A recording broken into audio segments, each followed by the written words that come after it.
Welcome to the iRacers Lounge. I'm your host, Mike Ellis. iRacers Lounge is a podcast for the iRacer where we talk all things iRacing in a casual setting. Joining me are the usual characters, Greg Hectus. What's up, everybody? It's Phoenix Week, and Brad Wren. Got a new shifter, and the wife had to turn the TV up. Uh-oh. On today's show, why do racetracks die? Are the VRS pedals the end game? VNM cheaper for a reason? See what is changing in week 13. Why GT3 racing and iRacing is a joke. Does wheel size really matter? What happened to the Gen 4 car and why you should be aware of sim racing YouTube scammers. That's right, Mike. And remember that you can follow along with us on your PC or your mobile device in real time as you listen to the show and see for yourself all the great topics and products we'll discuss by visiting iRacersLounge.com. Select the show notes. We hope to see you there. All right, Greg, we have iRacing on the hood. Yes, yeah. So we got an article or Jason Anderson or Jordan Anderson Racing uh, X page posted. Raja Karuth is returning to the seat of the 32 with NASCAR 25 and the iRacing paint scheme, which is a really nice paint scheme for this weekend. I'm interested to see how Raja does.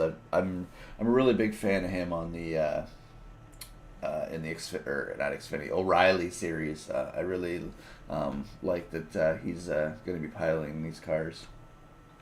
Look, it would have been real easy for iRacing to take this paint job and make it all NASCAR 25, but I really like that they reserved the hood for the traditional iRacing logo with the driver with his arms up, red, white, and blue. And then the rest of the car wrap is the NASCAR 25 along the sides. Brad, great paint.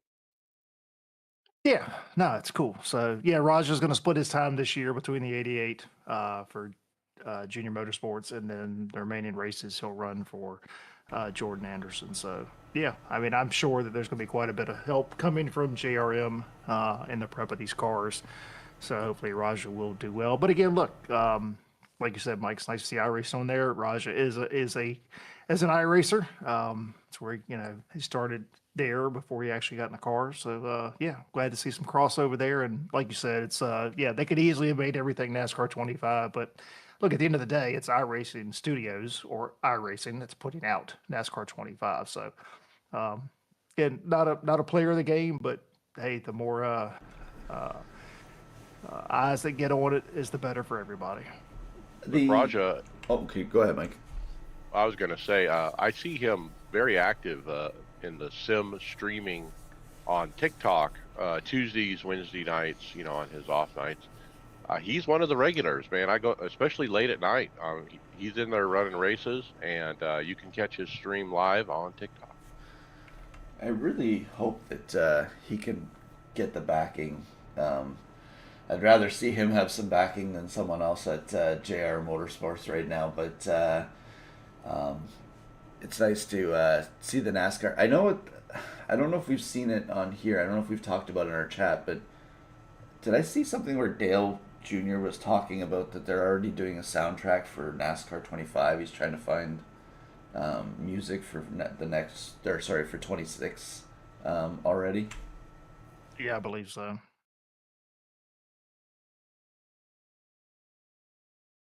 Okay, that moves us to Brad. We have one of my favorite new drivers, Carson Hocevar, and he's doing some iRacing stuff. Yeah, it's Instagram video or reel, I guess, whatever you want to call it. So Spectrum Night in America looks like it's Carson and other guys are driving the some of the jumpy trucks at IRP. I guess Michael McDowell's in here. I don't know. It's pretty crazy. It's very chaotic and hard to kind of follow. But yeah, a lot of wrecking, a lot of fun. It seems to be going on. So yeah, I mean, look, he's very active on Twitch or of any of those and streaming quite a bit and continues to garner fans and we had some news this week that But I guess he's in the works with Monster Energy to sign either as a personal sponsor or potentially maybe even car sponsor going forward. So yeah, good things happening for Carson. Like the guy a lot. Just excited to see what he can do. I wonder if Monster takes him as like a kind of how Red Bull supports his. He's a monster driver. Maybe they don't sponsor the car, but he just is the backer of it. He clearly has a sponsor for this. He calls it Spectrum Night in America, and it's supposed to be every Saturday night. He'll be streaming and having these fundraisers. Did you guys see the discussion that one of the producers brought up on both Junior's and Hamlin's podcast this week about Carson and thinking that iRacing was his racing was leading to the way that he was trying to run the narrative that iRacing was one of the reasons why he races the way he does. Yeah, I mean I heard it, but I mean look, it's this is not unique to Carson. We've heard this a lot from other younger guys that are coming up. I mean it's a different generation. These guys are not having to fix their own cars, not having to do all that stuff. So there's not a whole lot of skin in the game when it comes to them tearing up equipment and willing to use people up. That's been going on for really probably the last 10 years or so. As younger guys and have gotten into it, and it's not like it used to be, where take a Mark Martin or somebody like that was having to go and fix their own car every single week. These guys don't seem to have that. They don't get to the enjoyment of doing that. It's more of just an arrive and drive at times. Yeah, it's quite different. Look, I don't think you can say iRacing or sim racing has y- everything to do with that, just part of something to do with it. You know why? Because the young drivers coming up, like Carson, have had thousands and thousands of laps on simulators and on iRacing, and that has led to a racecraft early in life, rather than if you were a driver, 20 years ago, you couldn't walk into the Cup Series at 19 years old.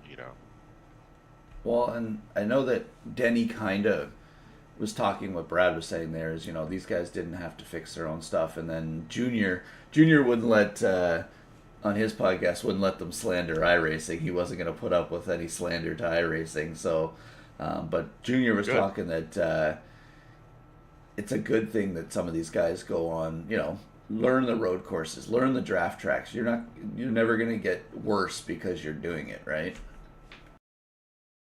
Yeah, no, I mean, spot on. I think, he kind of went into detail about that. I mean, there's the amount of time you spend just learning stuff. I mean, look, we talked a couple weeks ago before Daytona about Tony Stewart and his spotter using, running truck races at Daytona to get used to working together, before they headed into Daytona. So, look, completely useful. Right. Next up, why you're stuck. A video by Get Good Racing. This guy always has good driving tips and stuff. So let's go over what he says in this video. Prioritizing finishing. The most important goal is to cross the finish line. A single DNF can cost more points than three mid-pack finishes. Look, I'm guilty of this worse than anything in the Ringmeister. If I get turned or wrecked or something, I usually don't finish the race, and I should do that, but I don't. And that's what he's talking about. And the I rating takes a hit if you do it that way. You really should finish the race. Looking oval, I definitely try to finish. A little different over there. Treat that virtual car as real. Just like Brad said, pretend you're the one who has to repair it, or you have to pay for it if you wreck. Avoid high risk drivers. This is something you always want to watch for. See who's around you and that relative, right? Well, I mean, I think yeah, around the relative, but also look, pay attention to what's going on in front of you. You can start to see when something bad is going to happen. I mean, last night at Phoenix, we'll get into the results, but I'm watching for laps. And I'm like, something's going to happen. Something's going to happen. And guess what? It happened. And I didn't react quick enough. And I got caught up in it, but I could see it coming from laps ahead. I could see that accident coming. Which brings us to review the crashes when accidents do happen. Use replay, analyze that perspective, find out, try to learn from what happened, like Brad just did. Uh, Overnight advantage. Spreading practice over several days is more effective than a single long session. Look, I do this as I go into Thursday for the NASCAR race. Wednesday night, I already have the NASCAR rim on. I got the set loaded. I got the brake set to the right brake. I've been in the car. I've done a few laps, that kind of thing. So when I do get in the car the next day, I'm ready to go. Wait. He was just talking about practice. Did you just say you practiced? It's more of a installation lap. Okay, that's a title idea, Mike's installation lab. Installation. No, actually, Mike, while you're talking there, like, I find that the way that they talked about this overnight advantage, where spreading it over a couple days, I like to do like that big single long one session that he's talking about here, and it's like maybe it might be better to try and get away from that way of getting ready for some of these races because I'm more guilty of the single long session or a single session of trying to practice for, I'll practice on a Wednesday and or just before the race for a long period of time before it or a Friday or something like that. But I might try that technique. I never thought of it the way that they're kind of presenting it here. Stick to one car. This is huge for me too. Mastering one car for a full season is more beneficial than constantly switching. See, my problem is like this week, we're running, the BMW M2, okay, which is like a sports car. But if I step out of this and run a different race in a GT3, I'm like toast, and because my brain doesn't translate. Okay, oh, I have a different breaking point. It's not the same car, because I have the active brake pedal and I'm changing from a GT3 brake to a sports car brake, it makes it even more difficult to get up to speed. So for me to try to stick to one car, that definitely helps. So, yet you're running a series that changes cars every week. Well, I get used to it for 1 week. Yeah. But see, I think that's the like for stick to one car. It's not Mike's. Mike's likes to race a lot, so if you want to stick to one car, that if it's a car that runs every hour, yeah, you can stick to one car. But first, what Mike likes to do, he likes the NASCAR and then the Ringmaster and stuff like that. You just can't do that sticking to one car type thing. It just doesn't suit Mike's iRacing style that he likes to participate in a bunch of stuff. Well, within a genre, like if I'm running a sports car type stuff, I should try to limit that to one car. But it's not so bad to jump into an oval situation off of a sports car. I mean, they're quite different that way. But like I said, going from GT3 to a sports car, it would really throw me off. Next up here was qualifying strategy. To improve qualifying, practice doing 5 to 10 consecutive laps without any off tracks, blah, blah, blah. Progression. Uh, he just talks about how to get a better qualifying lap. And then finally, essential tools. Telemetry is mandatory. Use tools like RaceLab for real time overlays or Garage 61 or VRS for deep analysis. Telemetry helps you understand why you were fast on a specific lap so you can replicate that performance consistently.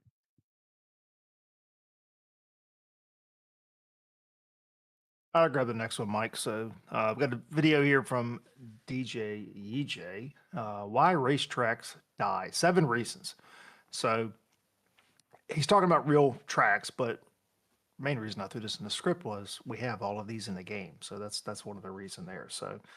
Um, so he kind of rolls through some of the more iconic tracks that have gone by the wayside.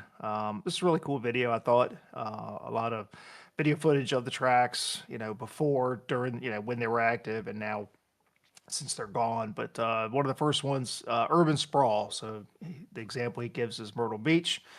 Closed in 2020. The city of Myrtle Beach continued to grow, and again, you got track property that it's valuable. That's one of the things. Real estate is valuable. So that's what happened there. USA International closed in 2008. This was a loss of a champion. So track was single-handedly kept alive by its owner, Bob Brooks.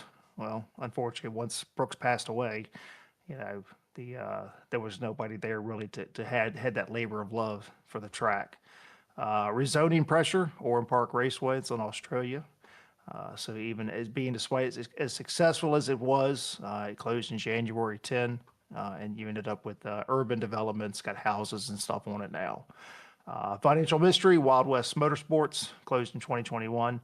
You know, the reasons owners cited unfortunate circumstances. Okay, and we're on the backside of COVID is going on like that. But what's unique with this is the land is largely just it's undeveloped. It's empty. You know, you see some in the video of some stuff being some storage and stuff like that, but you can still see where the track is there. Concord Speedway, number 5, closed in 2019. You know, lack of support. So, known as the fastest half mile tri-oval in America, the track suffered from inconsistent attendance and then loss of major racing series. Unfulfilled promises, Auto Club Speedway. You know, we've talked about this a lot in our group chat through the years. You know, if you remember, Auto Club Fontana was closed in 2023, and the premise was, oh, we're going to go ahead and we're going to downsize the track. We're going to turn it into a short track. So they sold most of the property. You've got buildings and warehouses and everything built up all around the track. And you look at this and you're like, yeah, there's no way there's ever going to be a track there. You still got the grandstands in the front stretch, pit road, a little bit of the infield buildings are there. Um, but it's, I don't think it's ever going to happen. And then you got the intentional. So like Chicago Street Course, something that's only designed for a temporary facility. It's not permanent. You know, we went there 3 years. Uh, really, I think a very successful run there. I don't think anybody probably ever expected it to last that year. But again, great track, but it's a temporary track. So, yeah, it's kind of was neat. And again, the beauty is we have all of these in the sim, and you can go race them whenever you want. So saying it's closed into 2026 is the Chicago Street Course. They might just go back every once in a while to it too. They could still use it anytime they want. It's in their back pocket. Oh, sure. Yeah, but they got to sign contracts with the Speedway, and I'm sure it's a 3-year deal or something. But anyway, I wanted to say about Chicago Street Course. I won the first NIS Open race there, and that is really a crown jewel in my resume of NIS wins. When you look at Bristol Dirt was another one, which is a very unique one that may never happen again. Chicago Street, Thank God. may never happen again. So I'm pretty happy to win both of those. That was pretty cool. But the other thing is what's going to happen. Like all these, obviously these are all old tracks, and like Brad, you were saying there, you can use them in the sim. Do you think these ever? Do you think they keep updating these to when they get to these new physics and things like that? Like, do you think some of these tracks ever drop off the wayside in iRacing because of the lack that they don't exist in real life anymore? I'm sure there's that chance. I mean, I would hope some of the stuff that's actually closed would still stick around. You know, I don't know. I mean, I guess it depends on its usage as well. You know, some of those are used pretty frequently, like USA. You know, is very popular, and in California, I think will always be popular just because of the uniqueness of the track. But yeah, I mean, I'm sure at some point on tracks that are not used, it's just like cars. I mean, they'll end up going to legacy, and they just don't get much updates. Well, it goes into the free content part when you sign up, right? You get so much free content and like USA and Wild West. I'm pretty sure all these are part of that free content.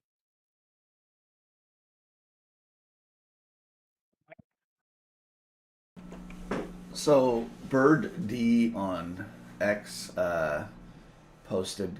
Can we agree that iRacing dropped the ball hard with the Gen 4 car?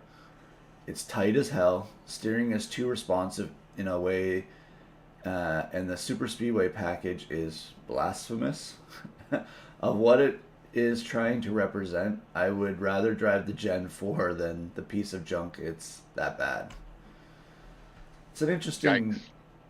indictment on the Gen 4 car. I mean, I liked it for what we were doing when we did our the Polar series, but I just couldn't get participating near the end because of some house stuff that was going on. But I really enjoyed the car as an actual race car, but I haven't That said, I haven't raced in an official series, so maybe I'm just as guilty there. I hated it.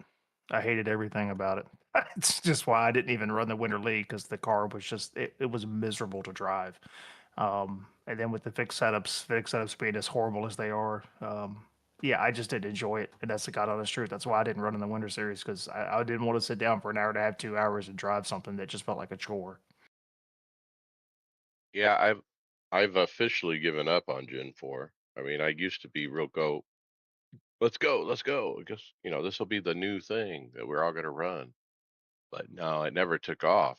Now it doesn't even fill up with splits. And so it makes it unraceable because there's nobody racing it. And then, like this person says, I mean, it's the feedback you see in the forums and elsewhere. It's always so bad. Nobody likes it. That's for sure. I mean, they even made some changes to it that was hopefully supposed to make it better. And I think kind of, I guess that would have been maybe season one build. But even then, it didn't make it any better. I mean, it's just, I, I think when you've got a car that's is somewhat as unique as this, to lock it down to a fixed setup series was probably a mistake. But again, my whole issue with the fixed setups is they're just horrible. I mean, we've talked with with iRacing team members, and they create the iRacing, they create the fixed setups at like you're going to run a track at 130 degrees and stuff. I mean, that's how they create them, and again, it's just I refuse to do fixed setup racing because I just don't enjoy the setups. They're way too tight, and there's nothing fun about it. Yep. All right. I got scammers from Kareth, YouTube video. He says sim racing YouTubers are scamming you is the name of this title here.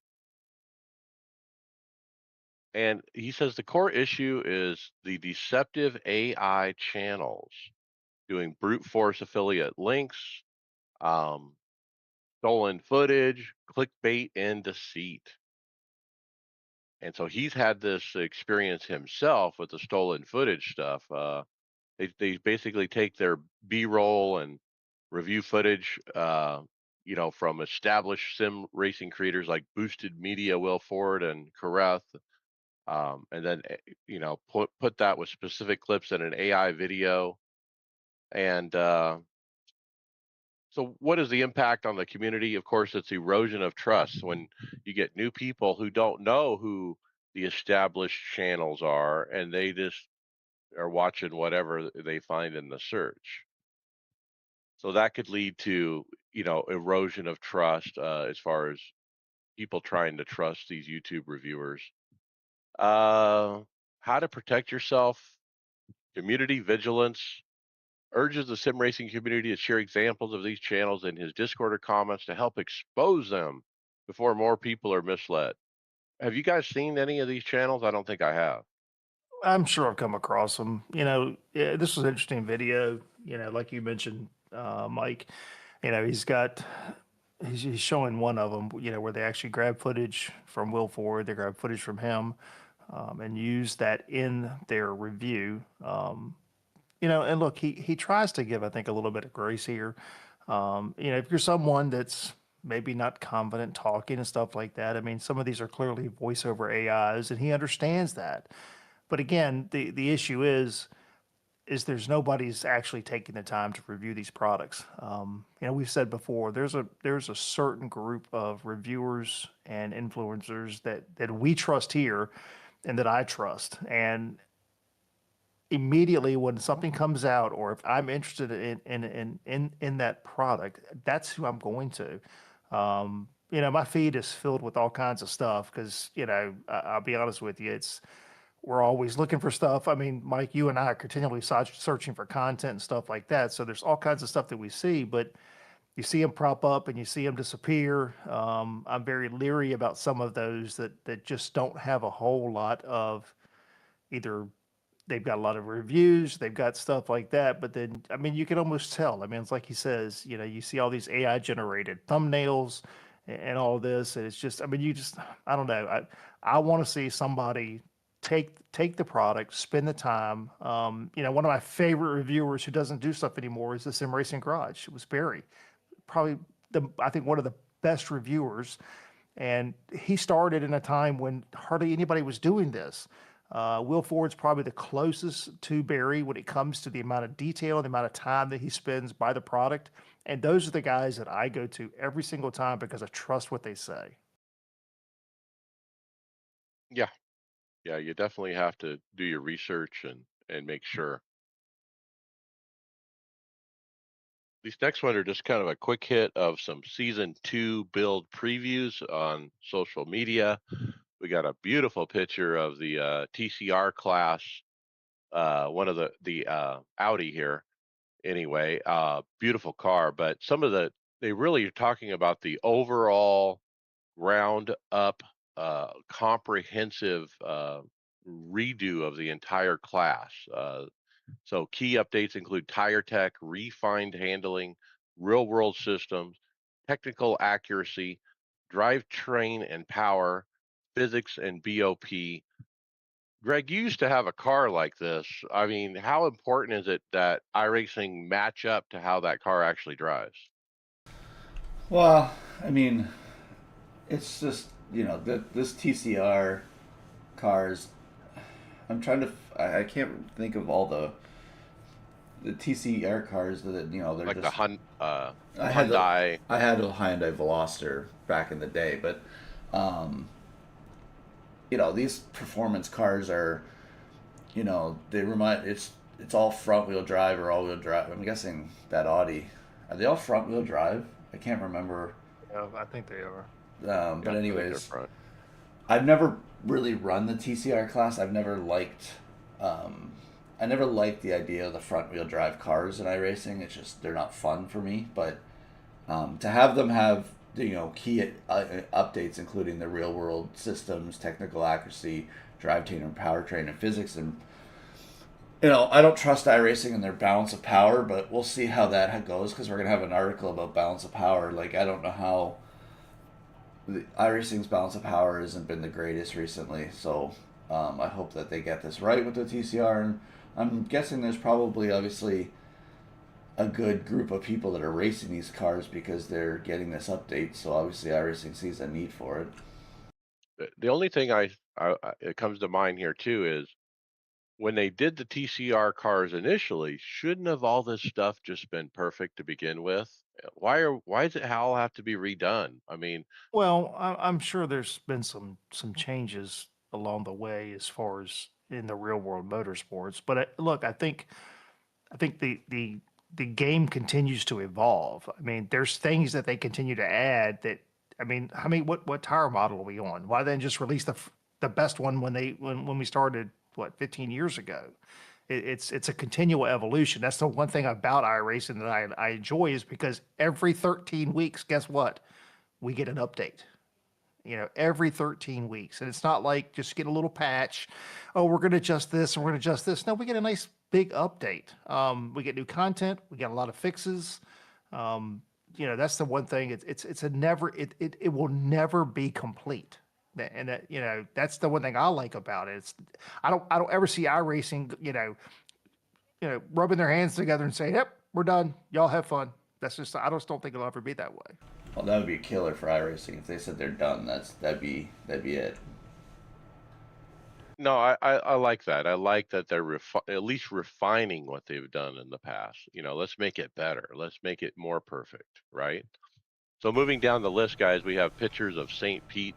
Uh, I didn't realize what a art project this is. This is Long Beach-esque art, mega project because there's so many buildings. There's the airport, there's the water, there's the bay. There is a lot of artwork going on here, guys, at St. Pete's. I didn't realize how big a track this is.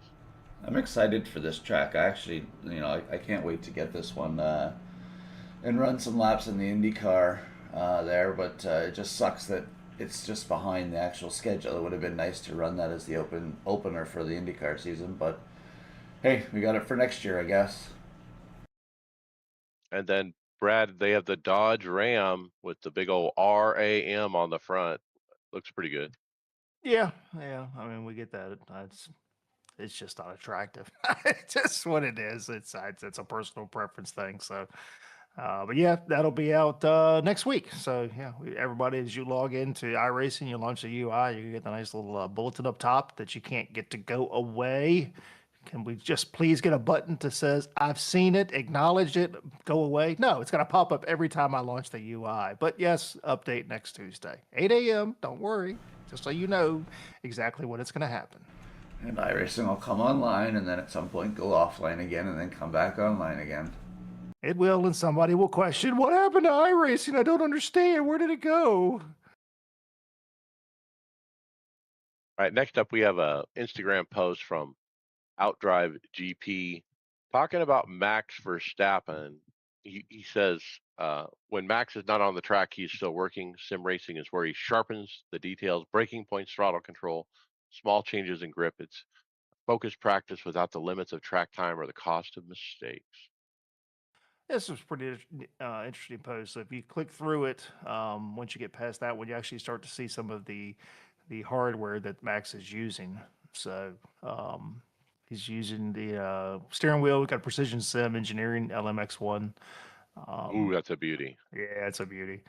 So Sims the base is the I think he's still using. I think this is a Bodner. Is that what it is? Is that right? I think it is. It's the Yeah, the Semicube One is the way I is it? another way to read it. Yeah. Okay. So I'm not sure he's using the PlayStation Station Pro. Maybe he is. I don't know. Three triple screen. But again, it's kind of neat to kind of walk through this and you see some of the stuff he's using. We've talked about this multiple times, but look, like the one thing I like about Max is he's always thinking about racing. You know what? That's why I think most of us are. I mean, how many times do you catch yourself at work or during the day? I know I did yesterday. I'm like, yes, we got Phoenix tonight, man. I'm excited. No stupid plate tracks or, excuse me, drafting tracks. I don't have no kooky road course that I got to try to deal with the car. We get back to the meat of the season. I mean, I know I do. That's a lot of times during the day, I start to think about, what's coming up and what are we doing. So I don't think he's any different. So at Uh, work, I talk to customers for work on a phone, and we're encouraged to try to connect with customers on a personal level to make the call go well. So if I can find an opening to talk about racing or iRacing, oh boy, they're going to hear all about it. I could just see the conversation. Mike's like, "Hey, do you know what's tonight? It's Phoenix tonight. We're gonna race Phoenix tonight." Yep. Customer late, the old lady on the other line's like, "I just want my internet to work." No, no, just imagine in my dining room, I don't have a table. I have a cockpit. You know Okay, I how? got a steering wheel and three pedals and a gear shift. The ladies love it. Reading this article too, or going off of this article, or I was thinking. I watched one of my favorite movies is then what is it? Drive by is it with Nicky Lauda and Rush. sorry Rush. Sorry, that's my bad. Sorry Rush. Um, when you see in that movie, he's visualizing the tracks and he's sitting on the ground. And it's one of the things like he's trying to visualize and while he's preparing for a race. And I wonder, like, you got the Sims now, and is that like another equivalent to that part of it? Instead of they don't have to visualize because now they could just I can go do this, try this. I know that Max has written another or talked about another articles. He'll get up in the middle of the night if he's thinking about something and test it just because he can do it now. Look, if I was, you know, Kimi Antonelli, the Formula One driver, or somebody like that, and I'm going into Bahrain, some new track, and I have a way of running a simulator the morning before the race, like 2 hours before. Heck yeah, I'm gonna go jump on and do a few laps just to have that fresh. Brad, why don't you take Dave Cam's video here because I'm a little too close to this. A little too close. All right. So um, we had some discussion about this in our chat this week. So, I had a video from Dave Cam saying enough's enough. iRacing GT3 is a joke.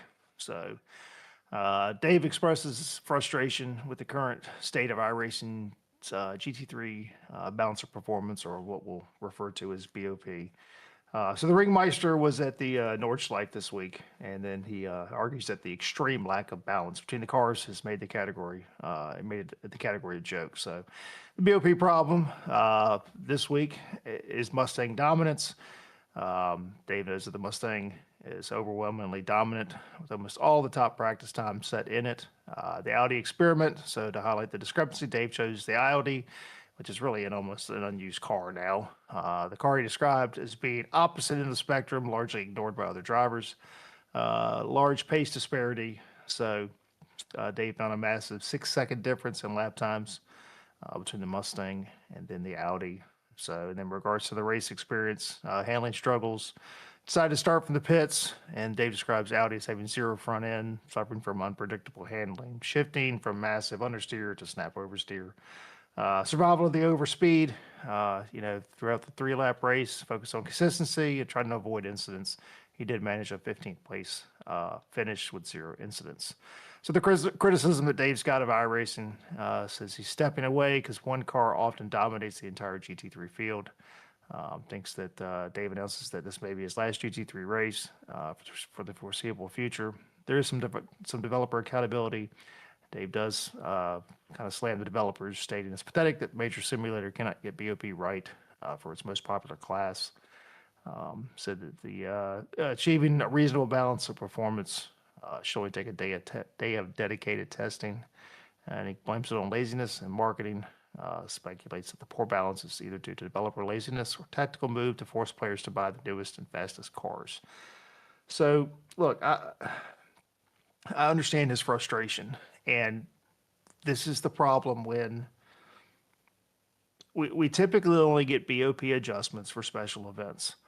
And in the real world, if we take IMSA, we take WEC, BOP is done on a per race basis. And the goal there is to take 8 different car makes and try to make them to where they have similar lap times.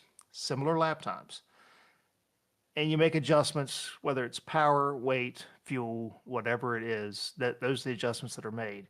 And the goal is to have everybody, if the average lap time is 2 minutes, try to get all cars to where they can run a 2-minute lap. Okay. But the problem we have in iRacing is we don't get BOP changes every single week.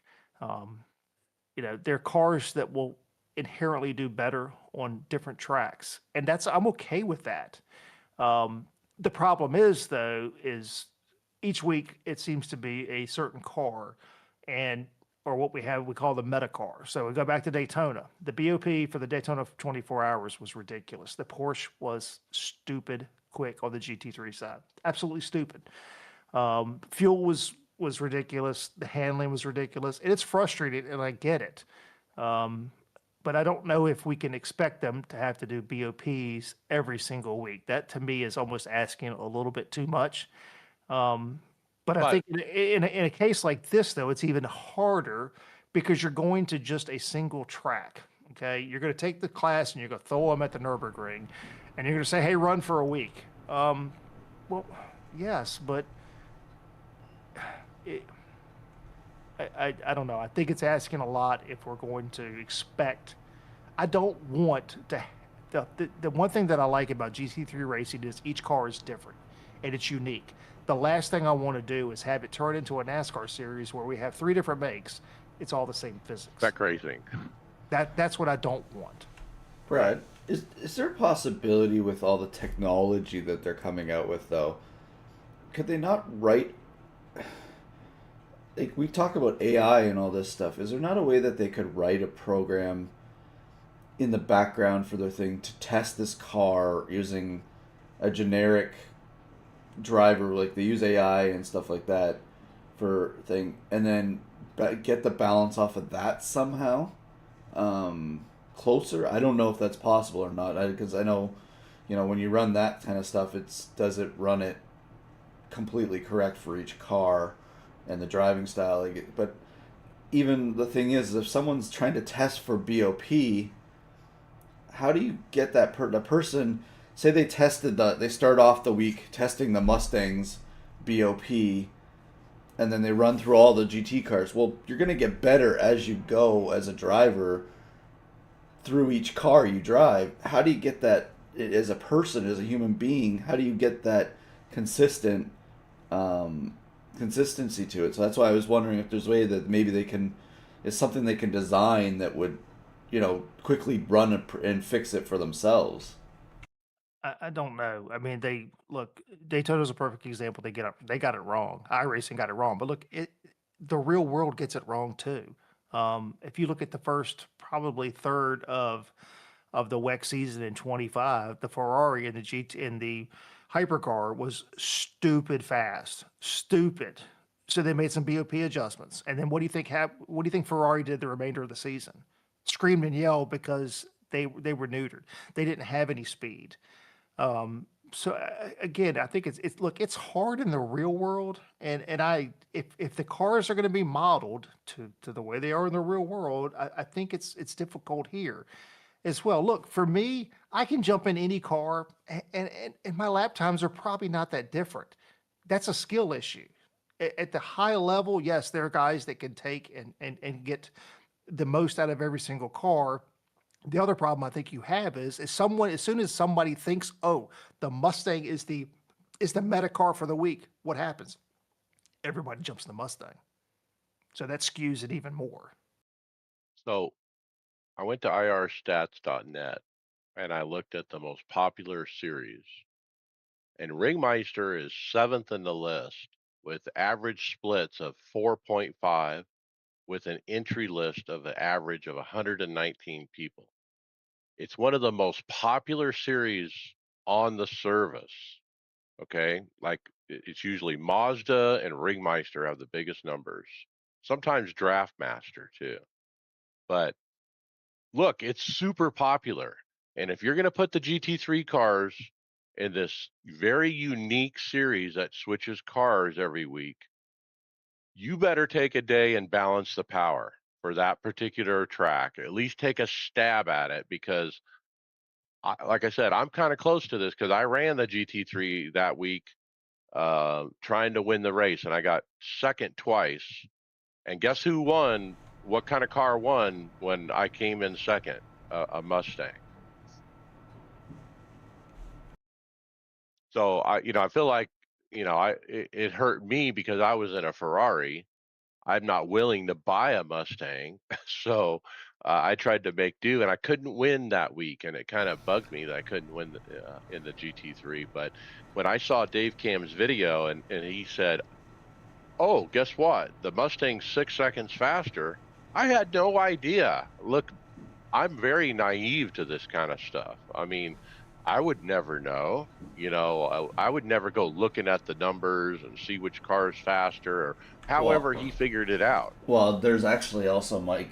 Um, what's the? Trying to think here. I'm just looking up on my Discord. What's the company? Is it Race Room? Race Labs. They have an actual thing on their telemetry readouts for the week. Um, you can see which after one race, and it'll start accumulating. I think you can see the stats for how each car is performing in that series, and you can see what the average lap times are off of that app. Yeah, so that's how he figured it out. But look, it was eye opening to me that this is why I couldn't win the race.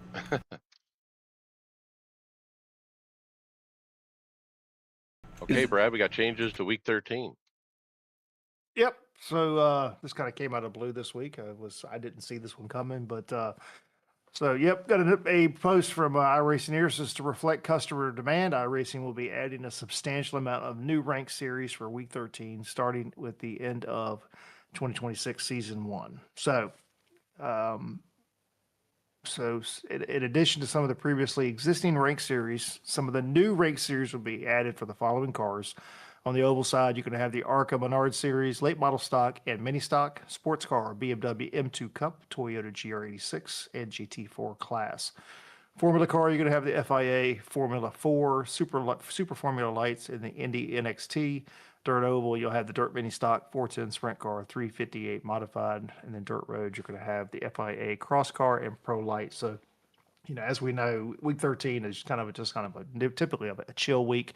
It's build week. You're going to get all the normal, shiny, whatever they call it, shiny series or whatever, the new car and whatever that is, shiny shakedown or something.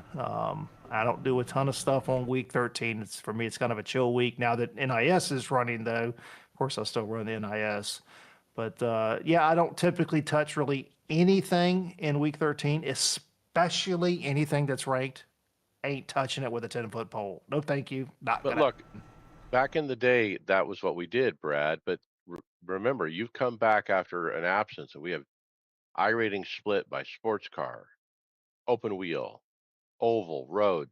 So look, you can go get in a sports car and have fun, and not worry about ruining any kind of iRating.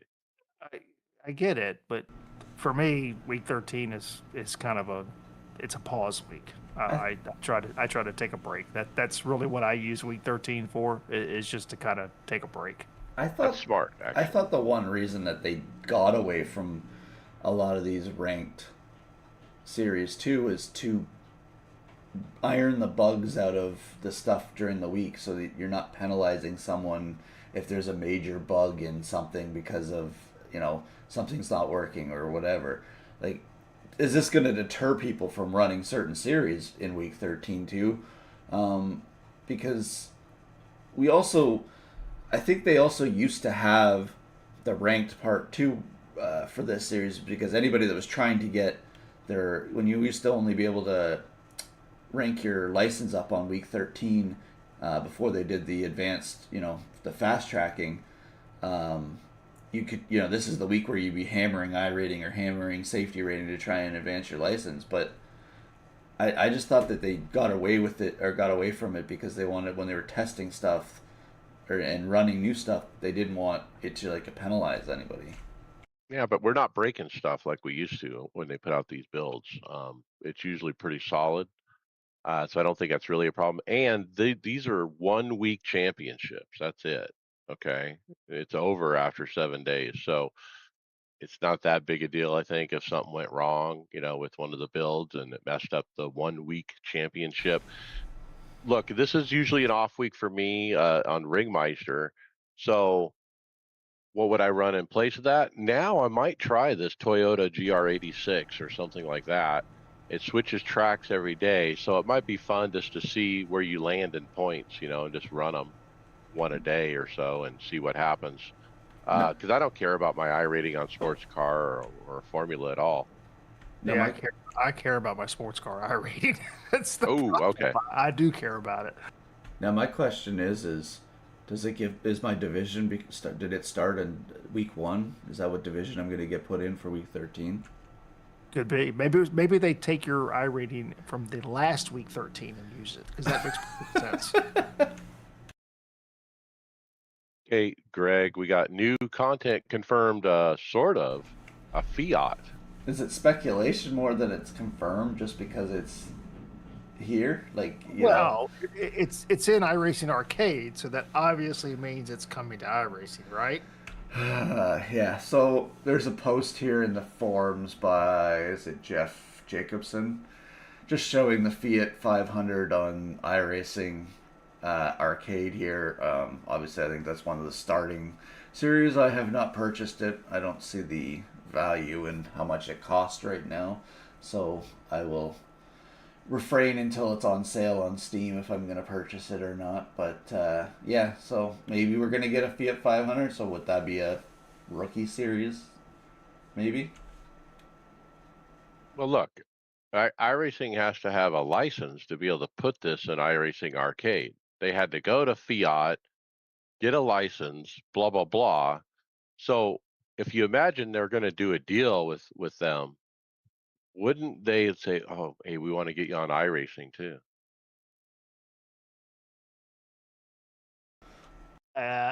Yeah, I'm sure. I mean, I guess I'm just trying to think how many.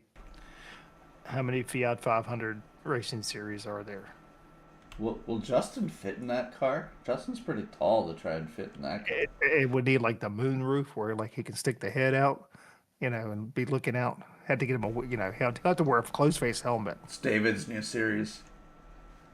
Oh, Okay, we have Coke Series qualifying drama, Brad. yeah, we had a so we had a post from the eNASCAR, talking about they were at Phoenix this past week. So if everybody remembers, the Coke Series changed the way that the format is this year as far as to qualify. So there's I think it's 4 race round in the trucks, and then we go to 3 or 4 race in the O'Reilly car. Gosh, it's gonna take a while to say that right. Before we get to the next gen car. And so they were at Phoenix Tuesday night. I did watch a little bit of this race, and it was interesting. It was both the races were an absolute. I mean, they covered top split and second split. They were both an absolute mess. But so we got a post here from eNASCAR talking about one of the cautions that came out, and then there was a follow up from Matt Busa, uh, kind of calling out one of the setup shops and their teams for intentionally causing yellows, about why they did it. But there's been some other discussion I saw on X from some of the Coke Series drivers, Matt Busa particularly, just kind of really kind of laying into iRacing for the I want to say the clown show that the qualifying series has become. Um, you got guys that are in there that really have no reason to be in there and causing issues. There's been some complaining because you've got actual Cup Series drivers in there, Carson Hocevar, getting blamed for causing all But kinds he of got stuff. penalized pretty quick. These guys, is there nothing yet? Yeah. So look, I don't completely agree with the way that they're doing this. To open, I mean, we've had the road to pro in the past. This is technically not the road to pro, but it is somewhat of a clown show of the way that they're doing it this year, especially with their Coke Series drivers that are getting relegated to Split Two and then having issues there. So I don't know. I applaud them for trying something different. I just don't think this was probably the best way to go about selecting your top 40 drivers. Yeah, maybe human admins instead. They have somebody watching over and making hard decisions. All right, we have a post in the forums says, "Hey, we are running late for this year's announcement from Vitor Venate. Hey, one can only speculate why. Have we been forgotten? Are they deciding on the slowest class? Are they planning to shut down this series? Are are they waiting for more progress on the TCR update? So many questions about the Nürburgring Endurance Series, right? Yep. So had this forum post, and then magically we get the post of as we'll cover it when we get into events, the announcement of the Nurburgring Endurance Championship. So look, I had a follow up here from I guess Greg Hill, talking about the development update was a bit behind from typical release schedule. So I think that's probably what was holding up them making the announcement in regards to that. They want to probably get this update that's coming out with season two completely behind them before making an announcement. There's a lot of flack towards iRacing lately about the special events and stuff being announced in a timely manner. Like even the Daytona 500 wasn't announced officially until 2 days before it happened or something. I mean, they got to do better. Well, I mean, I think it gives opportunities to start to, I mean, build some hype. I mean, we know it's coming. I get it, but let's get the poster out there. Let's get the announcement out there and start building, some of that hype. I think the hype, we get just as excited running the special event as the real thing. I know, especially like the Daytona 24, we start talking about that weeks and weeks, some in some cases months ahead of time. So there's nothing wrong with a little bit of hype. All right, 2026 Sim Gaming Expo tickets are now available. And we've been chatting and planning and scheming about, are we going to do a booth and how do we pay for it? Yeah, we'll figure that out. We're doing a booth. We will be back. But now is the time, right, to book your flight, get your tickets, get your hotel room. I have not done this. I need to get it done. Yeah, so we do have a Instagram post here about it. You can check out Sim Gaming Expo's Instagram. You go to the website, you can check out the Discord. Hotel rooms are available to book at a very reasonable rate. And then tickets are also available. So, like I said, listeners, we will be there again. We would love for you guys to come see us.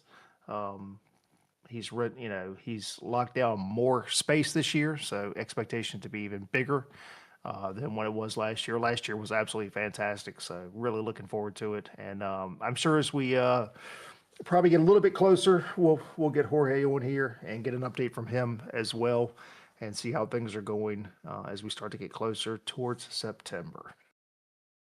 One of the unique challenges I want to throw out to listeners that we're talking through is we want to try to make our booth a lounge, like couches and love seat or something like that, recliner maybe, those kind of things. But if we just had a listener that was local to the area that had access to such a thing, man, we'd love to work with you. If you're that type of person, send me a DM.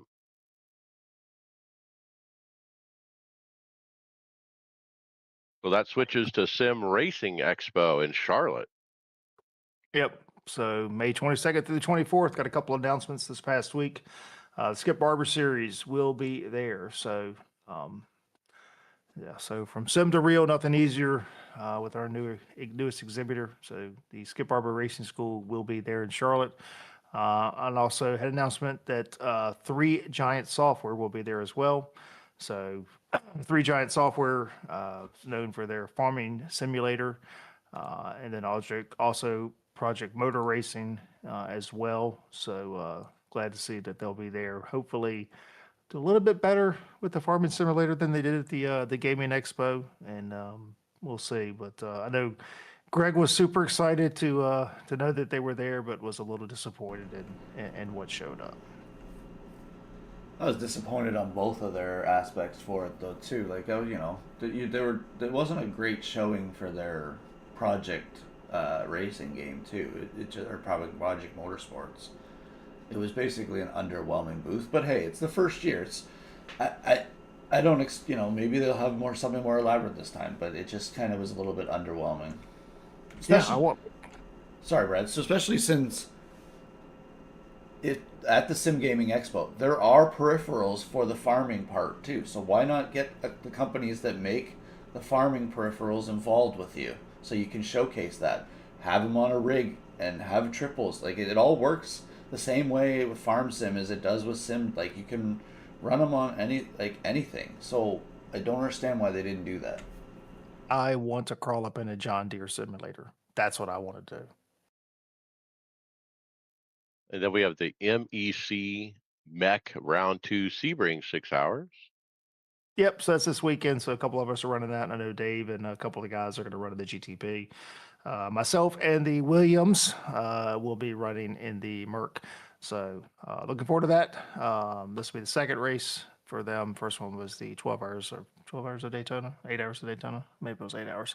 I don't know, but yeah. So it's going to be a good time And then there this weekend also the VCO Infinity 6, 24 races, 24 hours next weekend. next weekend. All right. Nope, And no, I'm then sorry. This weekend, I got my calendar messed up. okay.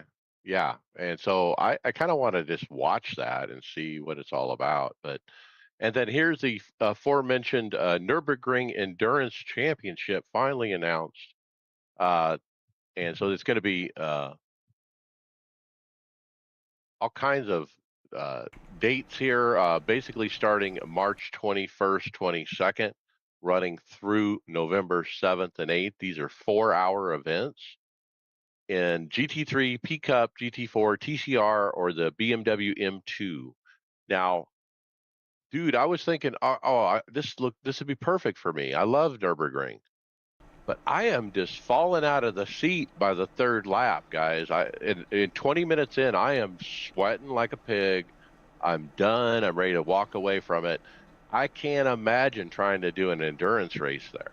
So what is it? A minimum of two drivers. Should be, yeah. Um, so that GT3.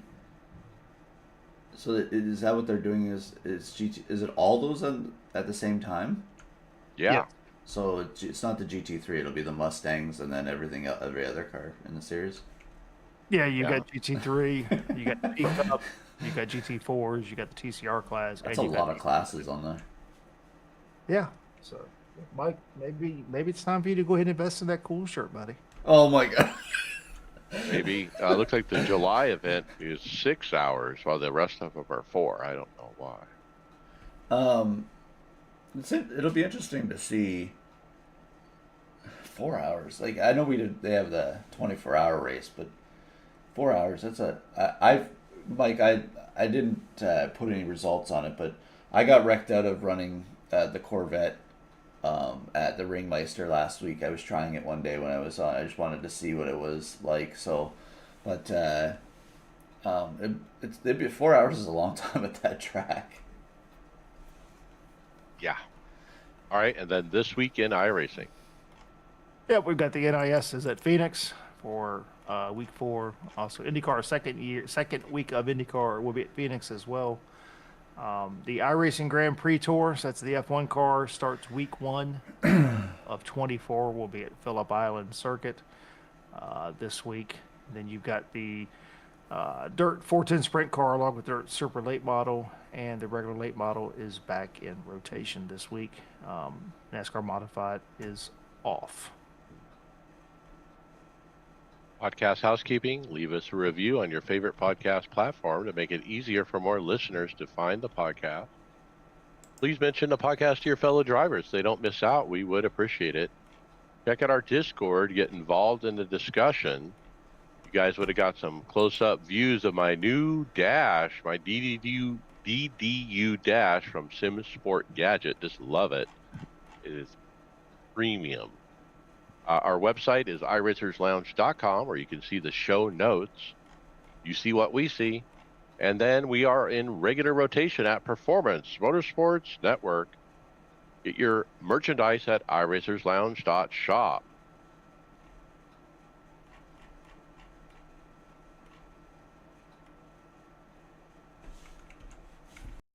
Fantasy. All right, with Brad, we got Dakota. BL Platinum 3 is our leader coming out of Coda. Well, we actually had a tied for first. So we had BL Platinum 3 and Dollar Cents both tied with 243 points. Third was Equip Flame Rouge. Fourth was I'm Not a Professional. And then fifth was iRacing Mason. So shout out to Bobby Jonas, finished sixth. To Will Weaver, the faster Will, was tied for seventh. So yeah, Cup Series rolled into to Dakota this week. Kind of odd to can't think of the last time we've had a road course this early in the season until you go back into the 80s and late 70s when actually Riverside would be before Daytona. So yeah, kind of interesting to have a road course this soon in the season. Yeah, Tyler Reddick wins 3 in a row. He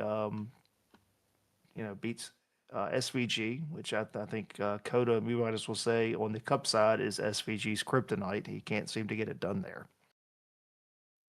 All I can think is Tyler Reddick has stepped up this season on his road game.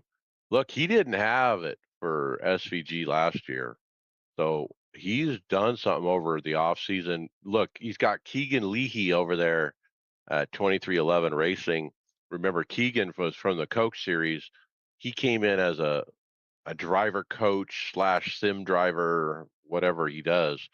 And you got to wonder if that's paying off, because look, when SVG came in behind Tyler there, I thought he was cooked. I thought his goose was cooked. I thought SVG had it in the bag. And then Tyler held him off. I was super impressed with Tyler Reddick. I mean, he really has stepped up.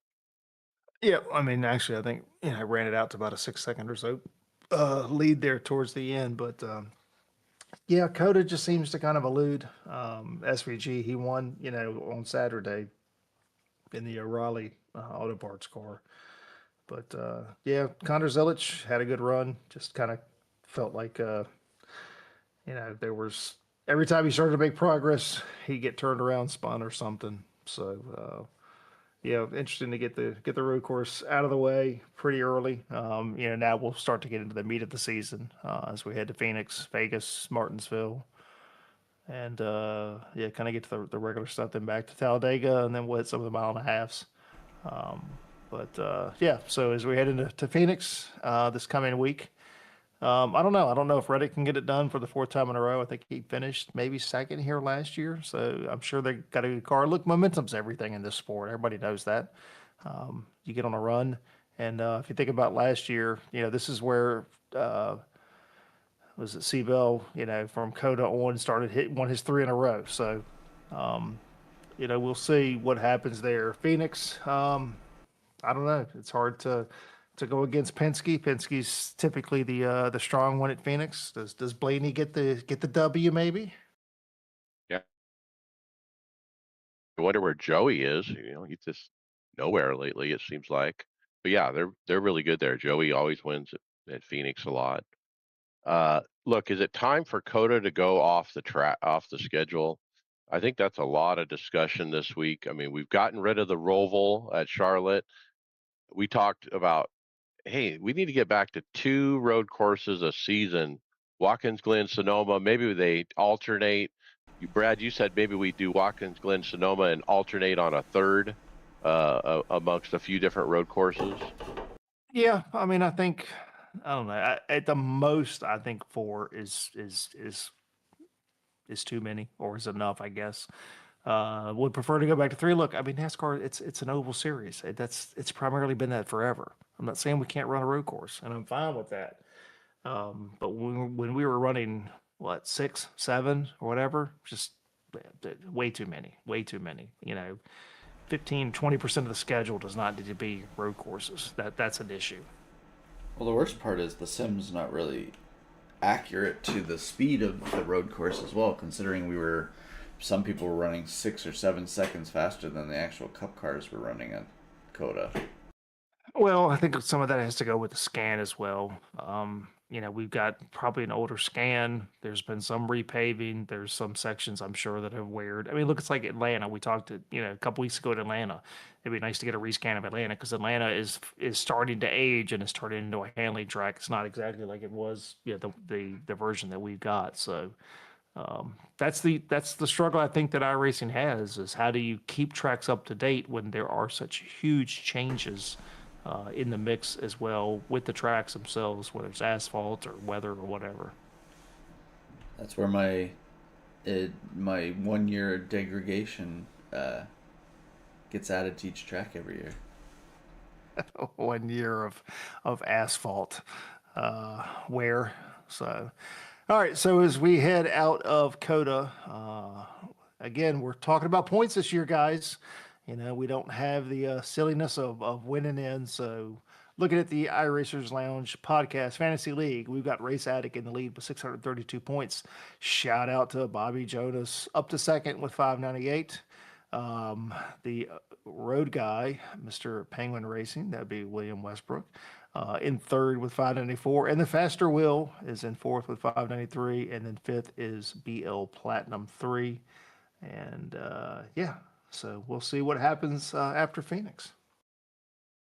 It's nice to see people we know up in the top 5 here, so that's pretty cool. Yeah, it's just like the real NASCAR Cup Series. There's guys that are there now that probably won't be there in about 15 weeks. Ouch. Hardware, software. Greg, can I get an aspirin?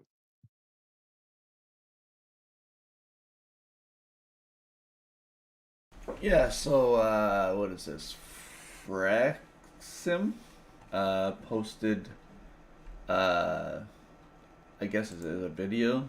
It's not coming up here for me, but it's a lateral head or neck movement type of Yeah, it's 2DOF, head 2D. G-force motion. So For our listeners, we've got a rig here. We've got a contraption. It's going around the back of the seat, and you got like rubber bungee cords attached to a head unit that It's like is going to move surgical your cords.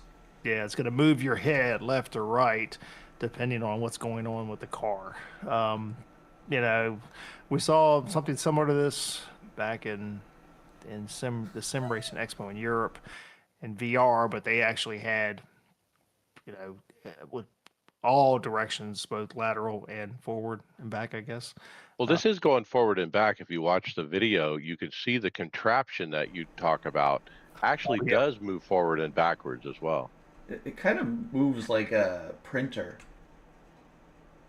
yeah. This Oh, is the this is thing that moves the cord, yeah. Yeah. yeah. It's like a printer head moving back and forth, right? Yep. I'm gonna pass on this. This is a hard no for me. What happens Oh, when like you know how we have sim injuries because of like you get wrecked in the force feedback from the wheel and you Yeah. can jerk your head. What happens if it jerks your head back all of a sudden or something? That's what just the only thing with these things that kind of gets me a little weary on some of the stuff that goes on with it. so the other night, I was messing around with Marvin's awesome iRacing app, and I'd made a couple changes, and I loaded it into the sim, and I jumped on pit road, and I grabbed the wheel, and I'm making a couple changes, and I let go of the wheel for a second, and all of a sudden the wheel just went freaking crazy, was just shaking and spinning and just going absolute nuts, and I had to hit the emergency stop. It's the first time I've ever had to hit the emergency stop on my wheelbase, and I thought, what happens if this thing goes freaking nuts on my head? I mean, this thing is strapped to your head. It just starts to shake it, move it around. Oh my gosh. Snap your neck. Okay, Brad, we got in-game pedals, says OC Racing, the real VRS DFPs. Yep. So we got two videos on here. We've got or rather we've got just a Instagram post from OC Racing and VRS, and then we've got an actual video where he reviews them. So one of the things that he looks at is the core philosophy and the performance over presentation. There's no fluff when it comes to VRS. They focus entirely on esports performance. He talks about the pedals arrive in a plain cardboard box without stickers and whatnot. Very minimalist software. Configuration software is extremely basic, like in any advanced visuals, but functioning efficiently for calibration. Build quality, again, made entirely of stainless steel. Pedal performance, throttle, features a unique non-straight spring design, provides a smooth linear feel without any sort of grittiness. The brake uses, again, spring-based system rather than elastomers, which ensures long-term consistency as the parts won't wear out or compress. So if we think about compare this to the Husenfeld or let's say the Simpros, is that Simpro, Simpsons, where you're using elastomers. Some of the discussion is springs will last longer than elastomers. Look, either side is fine. There's reasons I think elastomers are used as far as for simulating the brake itself. But some consistency in there. The spring-based design helps drivers build precise muscle memory. So when we look at pros and cons, pros exceptional build quality. Look, VRS puts out good stuff. Their pedals are used by lots of esports professionals. Have no doubt the quality and the reliability and the durability of them. But some of the cons, lack of included mounting hardware and tools. There are some sharp pedal faces that can be hard on socks if you don't use shoes. And then they kind of require a significant getting your hands dirty setup period to dial in the adjustments.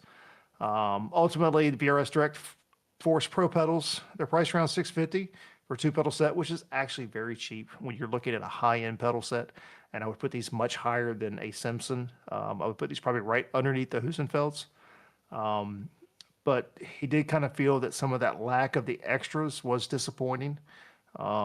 And he concludes that for drivers who prioritize pure performance and consistency, these may be the last pedals that you'll ever buy. So, I've got Husenfeld Ultimate Pluses. I love them. How much? Brand new $1,200 for a three Ooh, pedal set. Not cheap, but there's things that you get with that. You know, Husenfelds were the original of this design. So the VRS, I think, has taken example off of this. Let's say I'm not going to say it's not a carbon copy like some of the other ones are. Like Simpson. Like yeah, like Simpson. Simpson basically is a carbon copy of the Husenfelds with cheaper materials. Um, Think China. yeah, I mean it's what it is. But for a load cell pedal, I think the VRSs are a very good option. Again, he's not the first one to review these. Look, when I was looking at pedals, I looked at the VRSs. I absolutely did. But ultimately, I went with the Husenfelds just because of it's just that they create this style of pedal that they basically created, and that's what I wanted. And VRS is a North American company, I believe, and No, they're not. no. Can we normalize not putting the title of every sim product as the last sim product you'll ever need? Because I think we should actually can we Clickbait. hold on Clickbait. hold on, can we put that as the title idea for this show, the last podcast you'll ever need to listen to? The Too long. iRacers Lounge. Look, the question is when you're buying brakes, for me is this the type of brake you want to buy when we have active pedals? Look, the Moza active pedal was $650 on sale at Micro Center just recently. Um, Well, again, we've had the discussion. It depends on what you want. If you're looking for strictly immersion, I think the active pedal is the way to go. I'm not looking for immersion when it comes to pedals. For me, I'm looking for performance. I'm looking for consistency. That's the one thing that I'm looking for. So I know that every time I hit the brake pedal, it's going to be the same consistent, whether it doesn't matter what car I'm in. I can adjust that based on the car that I'm in as far as the amount of force and how I use the brake. But the one thing I like about a load cell pedal, and especially I like about the Ultimate Plus, is its consistency. It's the same every single time. Mike, I get it. You like the immersion thing, and I think that's cool. I have no issues with that. But for me, I want the consistency of the brake pedal feeling the same way every single time, regardless of what genre of car I'm using, because I'm looking for consistency. I'm looking for performance. And for those that are looking for immersion, I think an active pedal is a perfect way to go. It's again, that's the beauty of what we do. There's so many offerings in what you want to do. Is it immersion? Is it performance? You can choose what you want to do, and there's so many options out there. all right, I got this one. We got a Logs H pattern shifter, the black edition. Pre-order March 12th, ships March 19th, 520 US dollars. Logs is a beautiful metal shifter. There's no plastic here. There's no 3D printing here. In fact, it's even got a little window on the side of it where you can look in and see the mechanics of that H pattern shifter. Look, I love my sequential analog shifter that's made out of metal. I paid like $350 for. I can't recommend analogs enough. It feels like a real shifter. It gives you that nice clunk. I love it. If you want an H pattern, check this out. Dude, is It's that been it? Oh, go ahead, Brad. Nah, I was just gonna say for just a strictly an H pattern, that is expensive. Well, that's what I was just gonna ask. They don't have one that switches between. They just have a sequential and then they have H patterns. They don't really create a double market. I don't think so, but they're very small footprint. You could get two of them and put them side by side, I'm sure. Let me go ahead and spend. You might as well buy what The bazooka. the bazooka if you're gonna do that. Wow. I could buy a whole bunch of Fanatecs that break every couple years for that price. So the other thing about analogs to know is they're Russian. When I bought my shifter, I didn't realize that until I got the email from my bank that said I paid them in rubles, Russian rubles. Oh, okay, I didn't realize that, and it shipped from St. Petersburg, Russia. But look, it's a good product. I can't say enough about it. It's been great. I don't think I'll ever need another shifter. It really is a one and done. Okay, Brad, how about the cheaper for a reason, VNM? All right, so we've got a video here from Boosted Media. Will takes a look. He revisits the V&M direct drive wheelbases. So looking at the Extreme, which is the 32 Newton meter, and then the entry level, their Premier, which is 13 Newton meters.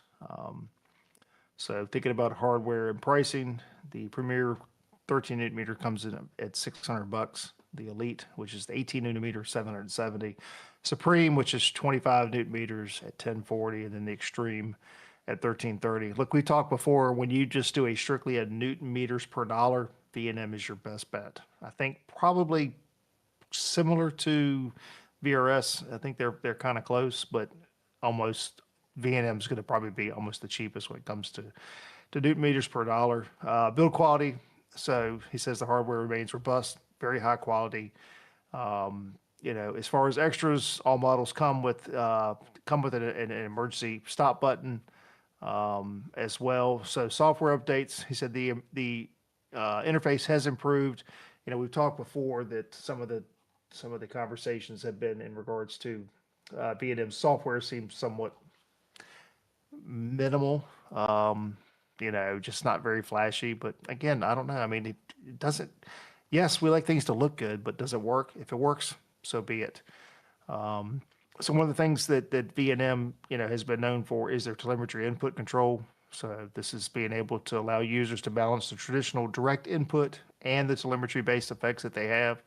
They have addressed some of the past issues, some of the inconsistent force feedback, and then again customization with the telemetry. You can actually fine tune stuff now. Even though there is some accessibility challenges, it's powerful. But software is described somewhat as less approachable for beginners. So again, still it's better. I don't think it's quite as intuitive as some of the other brands' software. But when it comes to driving experience and comparison, consistency, software, and the new TIC mode has improved the consistency between switching titles like iRacing and then Assetto Corsa. Looking at the Premier versus the Extreme, Will found that the matched torque levels for 13 newton meters in the Premier and the Extreme models felt nearly indistinguishable in a blind test. That's a little, I don't know. And a blind test couldn't really tell the difference. Again, we've talked before, getting a wheelbase that has a higher newton meter gives you nothing but headroom. And to me, that's what you need. You need headroom when you're looking at doing stuff.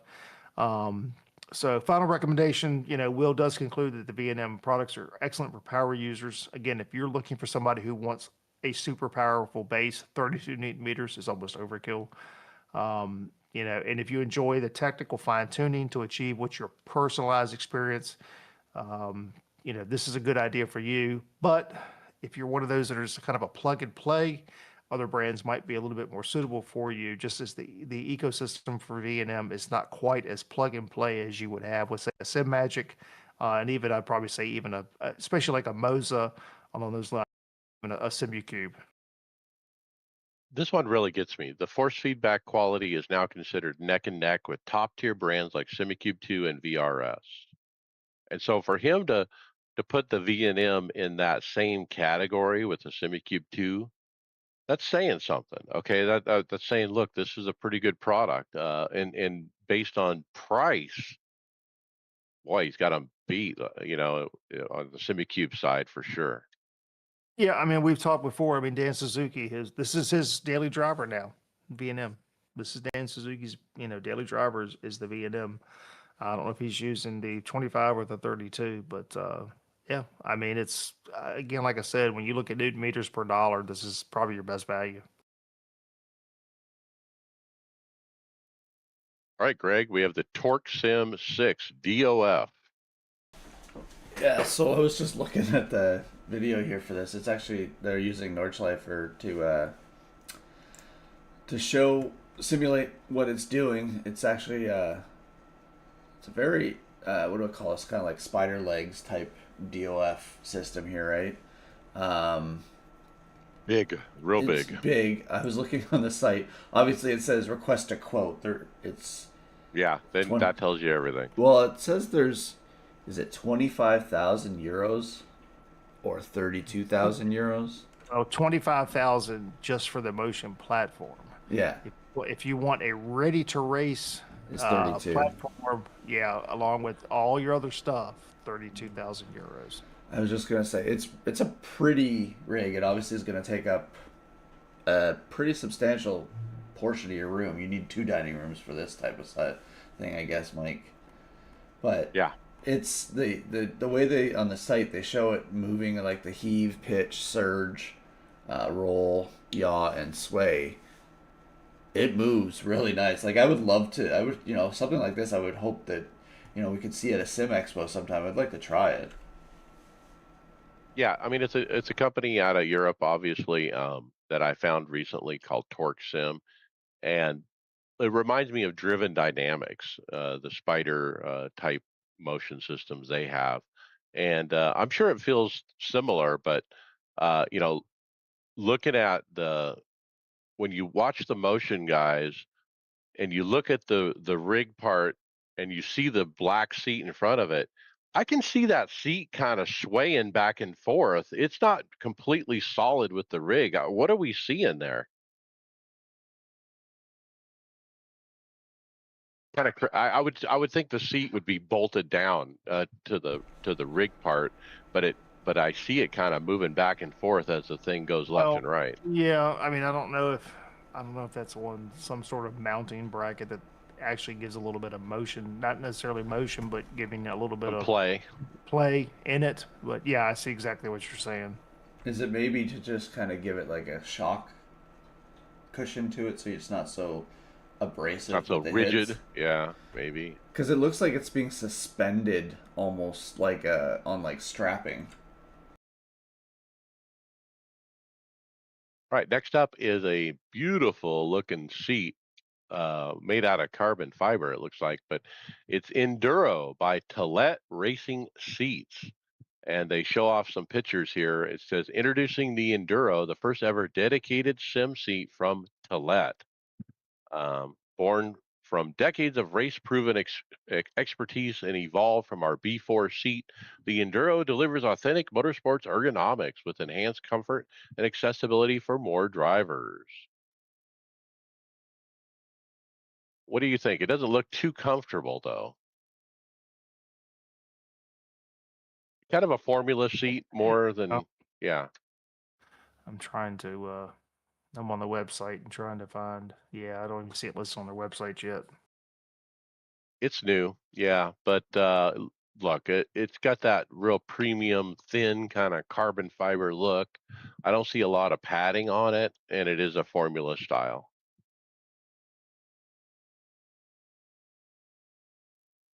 Greg, we have the Track Racer Sunset Orange TRX.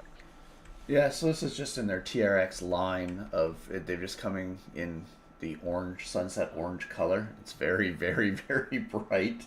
Um, McLaren orange, can we call it? No, that's no, papaya. That's yeah, papaya, it would be not Papaya papaya. orange?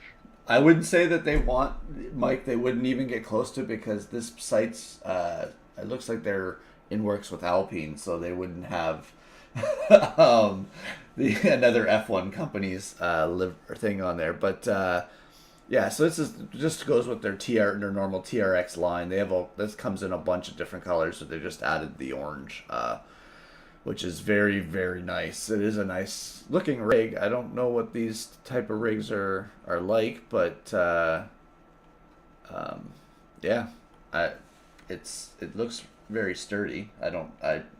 I still like 80/20. I don't like these bar type rigs. Yeah, the tubular chassis. I mean, it's $1,000. You have some adjustability with the tubular chassis. You can adjust the seat position a little bit. You can adjust there's some adjustment built into this, but look, coming from years ago, with an Avado, which was a tubular chassis, you just couldn't do much with it. And we said before, 80/20 to me is the way to go.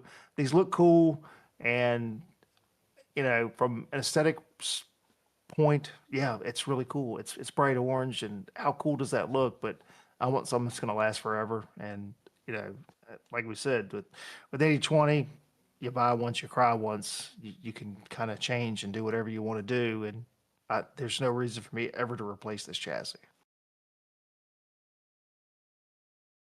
All right, next up, we got a just short little video here from OC Racing that really talks about the oversaturated sim racing market. He gets a question from a listener or a viewer from his channel.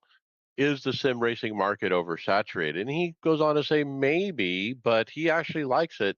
This might actually be the golden age for sim racers. More brands equals more innovation, more competition, more options, and better pricing for all of us.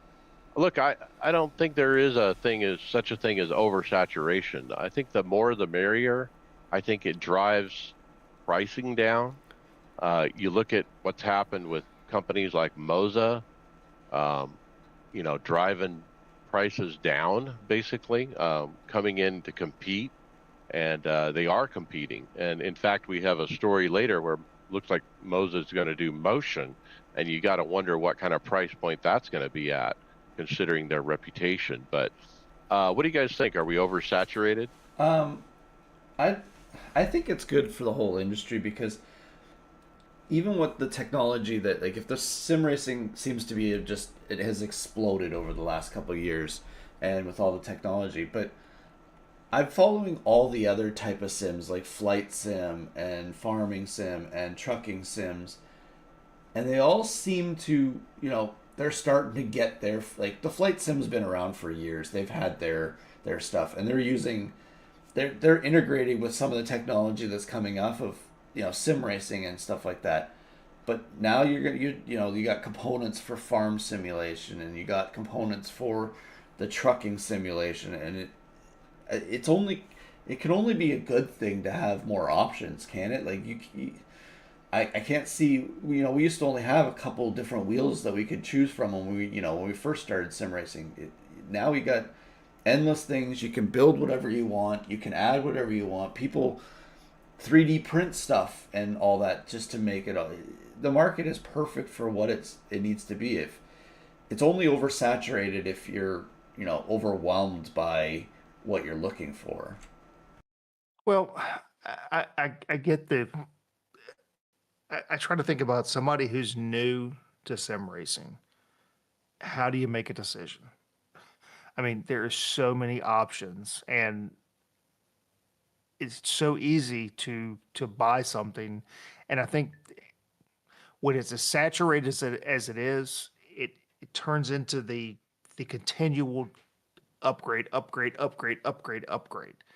Um, as opposed to maybe where we were 10 years ago, to where you had just a few brands out there, and you had that was the pinnacle of what it was. I just think of new people getting in. There's so many options, and I think it's easy traps to fall into, to where people spend a lot of money, and there's not a whole lot of difference in between. Buy once, cry once. Yeah, but we've talked before. I mean, it's incremental differences between stuff now.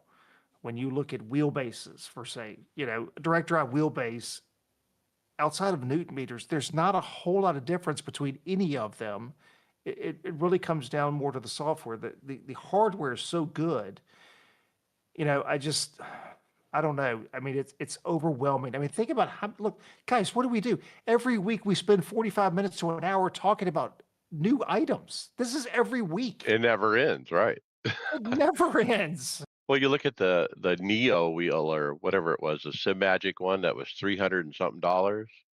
It's got a little, or the Conspit one with the little display. They're $300-400, and then you got that compared to like a $1,500 wheel. There's not a lot of difference between them when you have two of them and you're looking them back and forth. You're like, wow, should I spend 1,500 or should I spend 3 or 400? Or am I? And then you have to ask, am I going to be happy with the cheaper purchase? Or later, a year from now, I'm going to say, you know what, I should have got the more expensive one. All right, we're running out of time, and so we want to cover not all of these, but Brad, you want to jump around? Which one do you want to hit next? Let's take a look at. We got a video here from Lawrence Dusaswa. So, talk about does size matter when it comes to your steering wheels?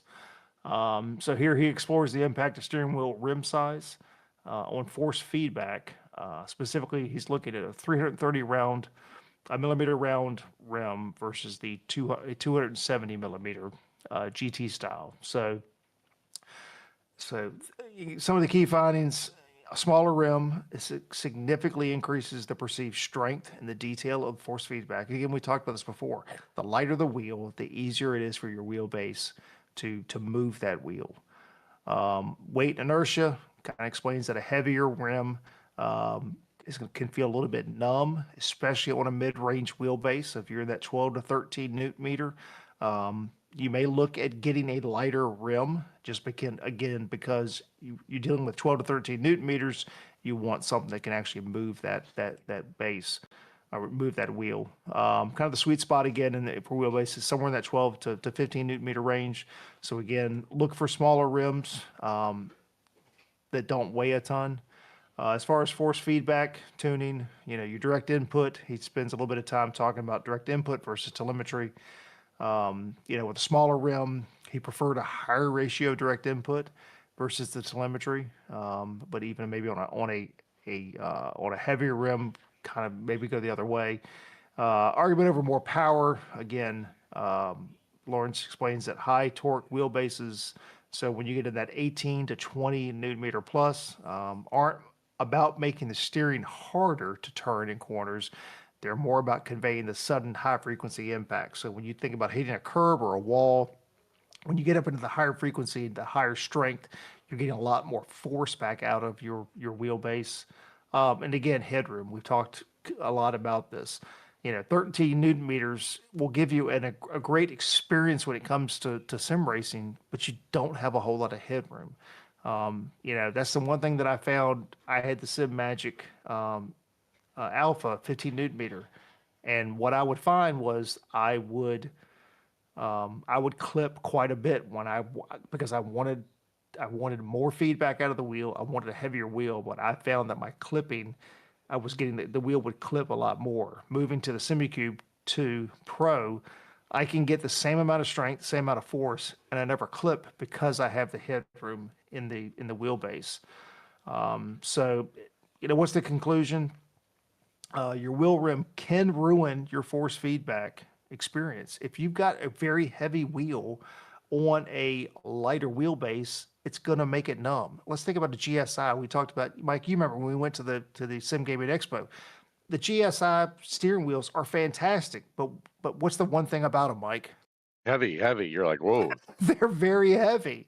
So if you're going to take a GSI wheel and you're going to put it on a 9 newton meter wheelbase, it's going to be numb. So think about that as you work through your upgrade, or you think what you're buying. Think about what the end use of your steering wheel. What do you want? You may need to take into consideration how strong of a direct drive base that you want to buy. I remember at the Sim Gaming Expo, I did have a conversation with Mr. Gomez about the heft of his wheels, and he wasn't concerned about it when I asked him the question point blank, that it would deaden down the force feedback by being a heavier wheel. But look, I'm glad to see Lawrence do this video, which really backs up what I've been saying the whole time. The heavier the wheel, the deader your feedback's going to feel. You can't put a heavy wheel on a cheap base. And look, I even had a guy in my stream today asking, "Hey, what?" I get this question a lot on the stream. What wheel are you running? What wheel rim is that? I'm like, it's a 15-inch Max Pappas Gen 7 Cup car wheel. You know, it's very heavy, and he's like, "Oh, I want to get that for my Moza R3." I'm like, "Dude, it's not going to work well on a Moza R3." I'm like, "You need maybe a 13-inch wheel for something like that." I found that the R12 Moza with the NASCAR Cup rim is probably the sweet spot where you're gonna not be undersized for it. I But told look, the guy 20 or 25 if you're going to get a heavy real rim like this. so I've been using 14-inch Max Pappas wheel. That's what I've had for over 2 years. I got the a 15-inch Max Pappas wheel, and you'd be surprised how much of a difference in feeling there is between a 15-inch versus a 14-inch. For me to run the 15-inch, I have to increase my force feedback because I want the same feeling. But that's how. And I'm on a SemiCube 2 Pro. But just going from a 14-inch to a 15-inch, the amount of difference that I get feel wise out of the wheel shocked me. Absolutely shocked me. All right, we got time for one more before results. We got an Instagram post from Moza with a image of Brad. It sure looks like a D-box style motion you put on four corners of a rig. It does, and that's really all we've got. So, um, yep, supposed to be debuting at the GDC 2026. GDC is the Festival of Gaming. I'm not sure exactly when that is, but yeah, look, I mean, Moza continues to do stuff. We talked about this. I gave Mike a little bit of grief in the Discord channel when somebody posted this. Is I just hope that look when they get this done and you hook it up to your rig, I hope it doesn't continue to move the way that Mike's pedal does when he's not in the game. Yeah, my pedals are throbbing. Can you imagine what's going to happen with their motion system throbbing after you get out of the car? Up and down, up and down, up and down. But look, like you said earlier, if Moza can do motion and can do it well and can do it significantly cheaper, that opens up the option to a lot more people to be able to do motion. Think about what you said, 650 for a pedal right now, Mike, Yeah, compared to what, 1800? Is that yeah, what just the SemiCube active pedal is? Not the ultimate or whatever. What's what, somewhere around that yeah, 1800 bucks? right. That's a huge difference. So let's see what Moza can do. Look, I was in that boat where the SemiCube active pedal I felt like was out of my budget range. Even though I dedicated a lot of my money towards sim racing, it was just too much. I couldn't justify it. But when Moza came out with their version at a much more affordable price, I can I can swallow that. And look, I've always kind of shied away from motion because I can't cost justify that at the rate that you look at what Randall paid for Chris Randall for his cubic system and whatnot. I can't justify paying for that. But look, if Moza comes in with a price like 2,000, maybe 2,500 or something, wow, I might bite.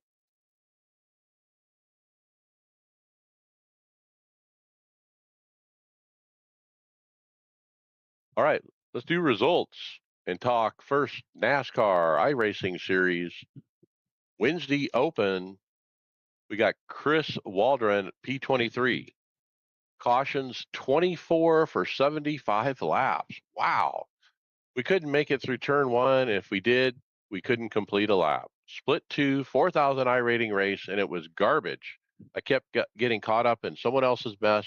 Friday, I'm back riding until 30 to go. David Hall, P26. Ouch.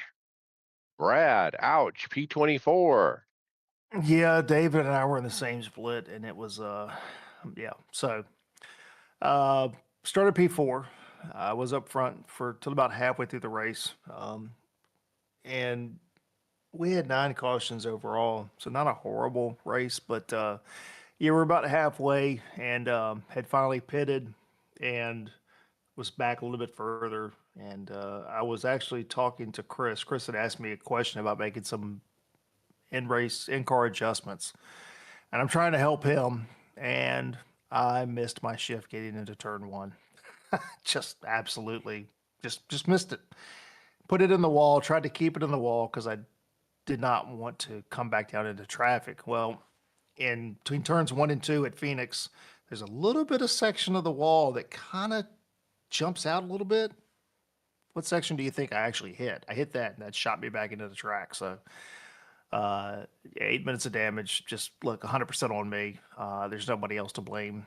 What an idiot. It's just that's what it comes down to. I'm just an absolute idiot. I threw away a fantastic race and probably a fantastic finish just because I just got brain dead and was not thinking what I was doing.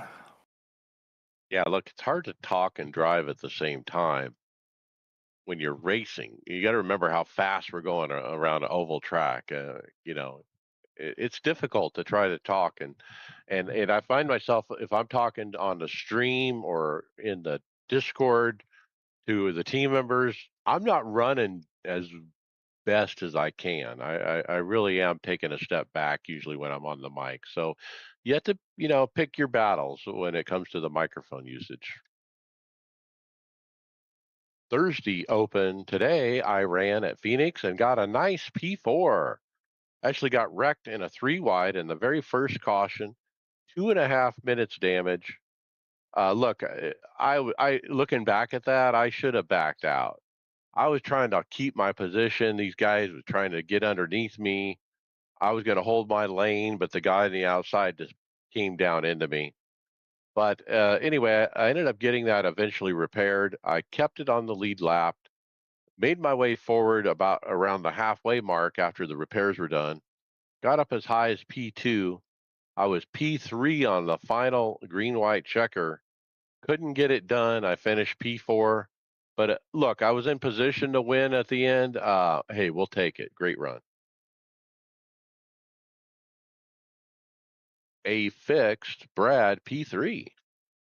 Yeah, this actually isn't fixed. It should be a open, so I'll fix that. But yeah, so actually started on pole and led the first 15 laps. Kind of settled into second. Was felt like I was running the car too hard, so let leader go. He was quicker than me anyway. And surprisingly, we only had one caution in this race, and that was probably at about lap 8, maybe. I think it was very early in the race. From that point on, we were green the whole way. So ran to about halfway. I think I pitted at lap 58, 59, somewhere in that area. Problem was that was probably 2 or 3 laps later than P3 and P4 pitted. Those 3 laps that they were out on fresh tires, really, the short pitting, they jumped both of them. They both of them jumped me as far as in the pit cycle. So when I came back out, I was in P4. I was able to run down P3 and get by him. Was never able to catch P2. So that was Tuesday night. I didn't stick the results in here for Monday, but Monday was an absolute disaster. Started P4 and never made it past the dog leg. So get the green flag. The guy in P3 cuts the dog leg super tight, breaks loose, comes right across my nose. I have nowhere to go and no option to fix any of the damage. Too much, we're done. I mean, literally never even made turn one. So, the frustrating part with Phoenix is everybody cuts the dog leg every single time.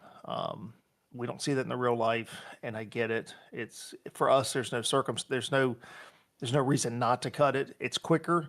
We don't do any damage to our cars. We don't do any damage to our bodies.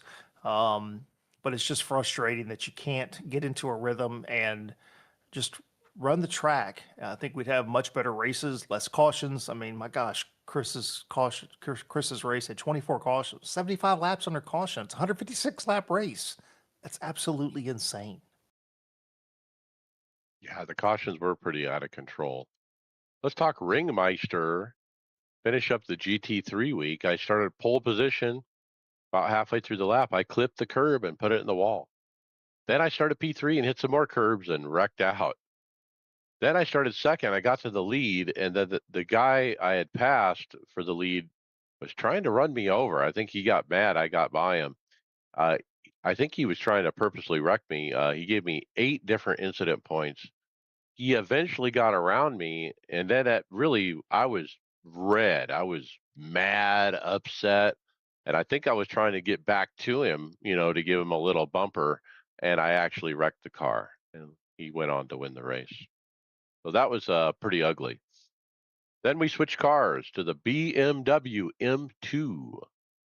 CSR. Started 15th, made it through the initial part of the lap, but then overdid it one corner and stuffed it in the wall. Second start, wrecked out again, hitting the wall. Third, started third and ended up winning. Winner, winner, chicken dinner. I had to earn it. 138th career win. I was just relieved to get it done on the Monday, the first night of the week. Then I tried for back-to-back wins, but I wasn't qualified yet, so started 23rd, got to fourth, and then spun it, uh, limping it home for a P9. This race was really fun because I literally drove through the field. I was like the fastest car, and it was a blast until I got wrecked. Next up, started 22nd, got to fourth again by the end of lap one, eventually to third, but I spun off and put it in the wall. Next, started 23rd, rolling off the grid, coming into the green. We're all going real fast, catching up, and then there's a massive brake check, and I slammed the guy in front of me, meatballed myself before I even took the green flag.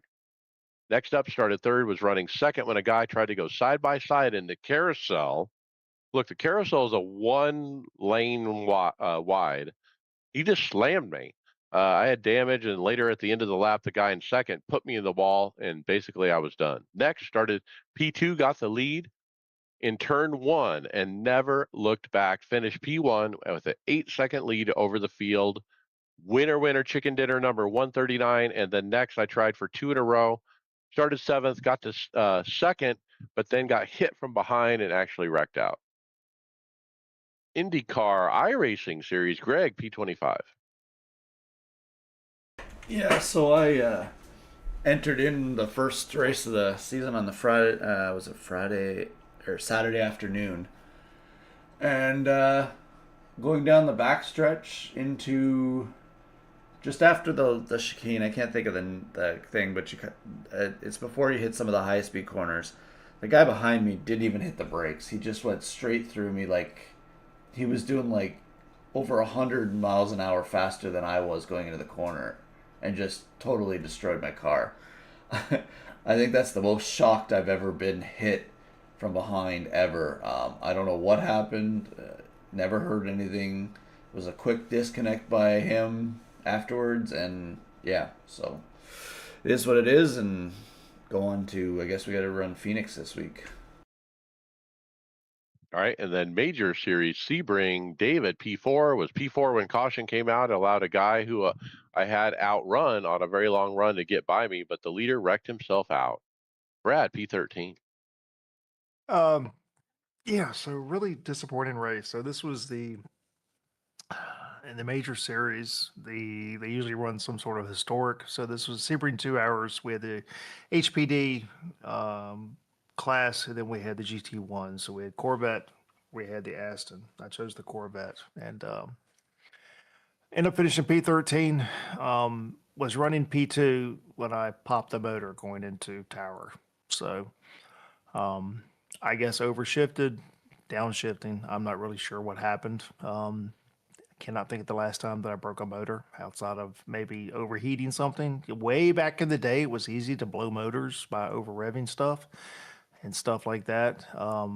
But yeah, just really frustrating. Was an hour and a half into a 2 hour race, and had driven all myself all the way back up to P2, and then to yeah, going into the tower, and I'm downshifting and just pop, and I'm like, oh my gosh, unbelievable! Cannot believe this happened. So yeah, ultimate in disappointment. Okay, final thoughts, Greg Hectus. Uh, just been a busy week. Couple weeks here, but I enjoyed Coda. Coda was a fun race. The I guess we got trying to Phoenix. I don't think I can race till Sunday morning for Phoenix, because if I get I could try Friday night, but I got to work Saturday morning, and with all that, I don't really want to be up till 12 o'clock at night to work when I start work at 2 or 3 in the morning. So with all the caution, so I'll probably just do Saturday or Sunday morning and get a one and done this week. But we'll try and run IndyCar, and I'm going to try and do a start at the Ringmeister this week as well. Maybe I'll do that Friday night. and play around with that. All right, very good. Brad Wren, final thought. So as I mentioned in the opening, I got a new shifter. So I ended up, um, I guess, somewhat just a whim. Said, you know what? I'm tired of the Fanatec Club Sport shifter. I ended up buying the Husenfeld Mag Shift. Wow, what a beast it is! I love it. I love the feeling of it. It's loud. It is louder than I thought it was going to be. Um, the first night I was using it, my wife was like, "What is that sound coming from the basement?" I said, "It's a shifter." She's like, "It sounds different." I said, "Yeah, well, I replaced it." She goes, "Oh, okay." So, yeah, a lot louder. But the thing I like the most about it, mounting wise, is that you can actually angle it, which makes it extremely easy and much more ergonomic when it comes to shifting. You know, the one thing with the Fanatec is it was, you know, straight parallel. So when you're shifting, you got to pull straight back, which is, if you think about when you move your hand over to shift, your arm is already at an angle from your body. So to pull straight back, you're at an angle, as opposed to your arm's at an angle, then you're having to pull at a different angle to your arm. So the one thing that I do like about being able to settle on the angle, it's a much more natural feel. The thing that I was struggling with the Fanatec is I was finding I was missing shifts because I was trying to tug it to the left as opposed to pulling it straight back. So yeah, I'm loving it. It's Yes, it's loud, but it feels so good. You can actually tell when you're in gear, when you're not in gear. Um, and yeah, super happy. I wish I just bought this to begin with. This was in my cart when I was building the rig, and I was like, well, I could save a couple hundred And it bucks. matches your pedals. It does, but the amount of times that I have said I can save a couple $100 only to spend those hundreds, those the hundreds of the dollars market's later. saturated. It's too It saturated. is. It is. Look, if there's something that you want, don't let $100 throw you off from just getting it. Just buy once, cry once. Don't do it twice.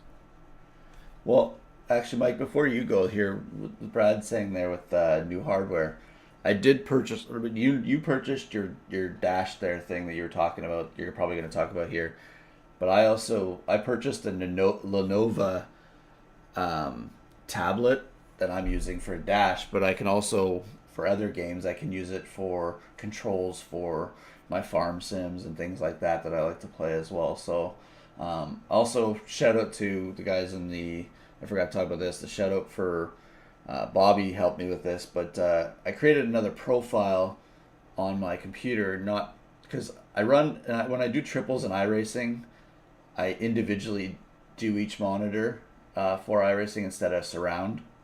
Um, Natively.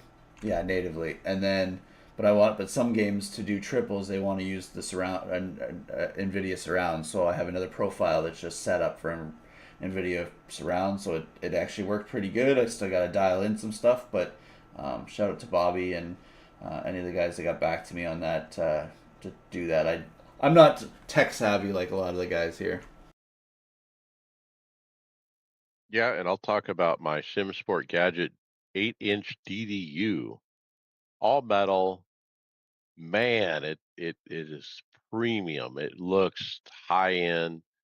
It's super bright, touch screen, very sim hub integration. Daniel Newman Racing dashes. There's like at least 15 dashes to pick from. Two of them are specifically designed for this size that are really nice to choose from.